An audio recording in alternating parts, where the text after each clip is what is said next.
देख लेते हैं हम क्वेश्चन नंबर 13 12.3 क्लास 10वीं। क्वेश्चन के अंदर गिवन है आपको फिगर है a square OABC is inscribed in a quadrant OBPQ। एक आपका क्वाड्रेंट है, दिस इज अवर OPBQ। इस क्वाड्रेंट के अंदर एक स्क्वायर बना हुआ है। इस क्वाड्रेंट के अंदर क्या बना हुआ है? एक स्क्वायर बना हुआ है। स्क्वायर अगर देख रहे हो तो स्क्वायर का नाम है OABC। हमारे सामने अगर हम प्रॉब्लम देखें तो सबसे बड़ी प्रॉब्लम ये है कि आप पहले देख लें, क्वेश्चन में जो है आपको रेडियस गिवन नहीं है। क्वेश्चन में आपको रेडियस गिवन नहीं है, आपको गिवन है side OA equal to 20 centimetre. तो OA आपको 20 सेंटीमीटर साइड गिवन है, यानी ये 20 है तो ये भी 20 है, this is 20 and this is also 20। मतलब स्क्वायर की साइड जो है आपको 20 गिवन है, but we don't have radius. अगर हमारे पास रेडियस होती, रेडियस तो ये होएगी, है ना, और रेडियस हमारे पास नहीं है। अगर हमारे पास रेडियस होती तो we are able to find out the area of quadrant, then we find out the area of square, और हम उसको दोनों को क्या कर देंगे, सब्ट्रैक्ट कर देंगे, we get the area of shaded portion. क्या कहना चाह रहे हो भैया, हिंदी में बताओ। तो कहने का सिर्फ इतना ही मतलब है कि आप लोग इस त्रिज्याखंड यानी सेक्टर का एरिया निकाल लें, उस सेक्टर के एरिया में से हम किसको माइनस कर देंगे, स्क्वायर को माइनस कर देंगे, तो हमारे पास ये जो शेडेड पोर्शन है जिसमें शेड हो रखा है ये पोर्शन आपका आ जाएगा। लेकिन इसको करने के लिए सबसे पहले हमारे पास क्या होना चाहिए, इस सेक्टर का या इस त्रिज्याखंड का रेडियस। समझ में आ गया आपको? तो अब रेडियस कैसे निकालेंगे हम? तो रेडियस निकालने के लिए आप क्या कर सकते हैं, यहां पे देखिए आप स्क्वायर का हर एक एंगल 90 डिग्री होता है, तो यहां पे आपका ये पाइथागोरस थ्योरम लगा सकते हो आप। तो ये आपका हाइपोटेन्यूज हो गया, ये आपका क्या हो गया बेस, ये आपका क्या हो गया परपेंडिकुलर। तो आप लिखेंगे इन ट्रायंगल OAB, त्रिभुज OAB में जो OB का स्क्वायर होगा वो बराबर हो जाएगा किसका, OA का स्क्वायर प्लस AB का स्क्वायर, यही होगा। OA कितना है आपका, तो वी हैव OA इज 20, तो 20 का स्क्वायर प्लस AB कितना है आपका 20, दोनों के दोनों 20 हैं, तो 20 का स्क्वायर हमारे पास आता है 400, 20 का स्क्वायर हमारे पास आता है कितना 400, सो इट बिकम 800। ये कितना हो गया 800 हो गया आपका।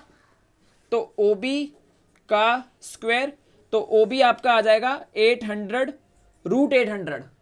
समझ में आ गया, स्क्वायर इधर जाके क्या हो जाता है अंडर रूट। तो भैया अगर हम अंडर रूट निकालें तो आप सभी जानते हैं कि 800 का अंडर रूट कैसे निकालोगे, आप इसको डिवाइड करोगे। तो अगर आप 20 से करो तो कितना आ जाएगा 24 जा 80, फिर दोबारा करोगे तो 20 का 24 जा आपका 80 होता है, 0 का 0, फिर 22 जा 40 एंड 2 1 जा 2, तो 20 और 20 के क्या बन गए पेयर, तो 20 बाहर आ गया, और जिसके पेयर नहीं बनते उसको हम कहाँ डाल देते हैं, अंडर रूट में डाल देते हैं। यानी 800 को हम क्या लिख सकते हैं 20 रूट 2। इतनी बात क्लियर है?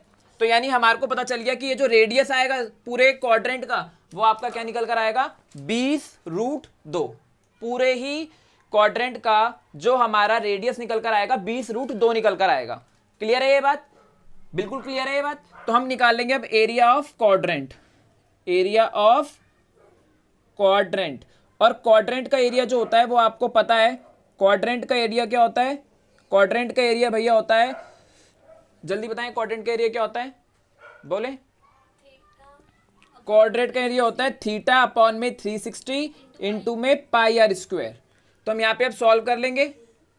थीटा क्या होता है 90 डिग्री, क्योंकि भैया 90 है थीटा, वाई बिकॉज क्वाड्रेंट है पूरा, अगर 360 होता है सर्कल तो एक उसका क्वाड्रेंट कितना होगा 90, तो 90 अपॉन में 360 इंटू में पाई आर स्क्वायर। पाई हमारा 3.14 है, बोला है यूज पाई 3.14 इंटू में रेडियस का स्क्वायर। रेडियस हमारे पास कितना गिवन है, वी हैव रेडियस 20 रूट 2, तो 20 रूट 2 मल्टीप्लाई में 20 रूट 2, 0 से 0 will be cancel out here,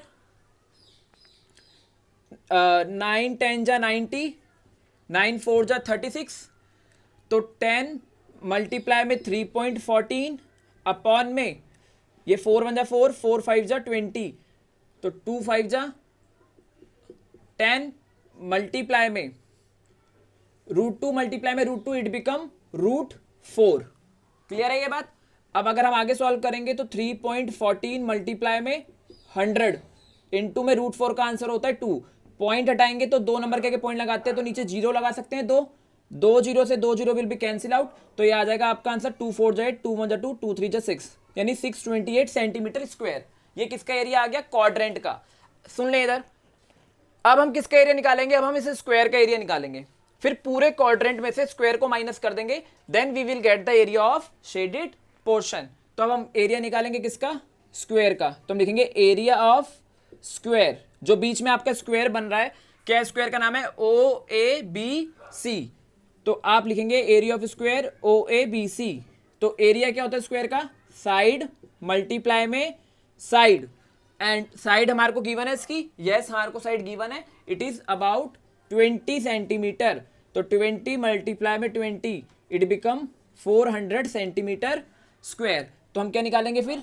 area of shaded portion. हमारे को शेडेड पोर्शन का एरिया बताना है, तो शेडेड पोर्शन का एरिया निकालना है। शेड तो यहाँ हो रखा है, तो पूरे क्वाड्रेंट में से अगर स्क्वायर को हटा दें तो क्या बचेगा? Shaded portion. तो पूरा क्वाड्रेंट का एरिया कितना है? 620। तो यहाँ पे लिख देंगे 620 माइनस ऑफ स्क्वायर का एरिया कितना है? 400, तो 400 माइनस कर देंगे, तो ये कितना आ जाएगा आपका?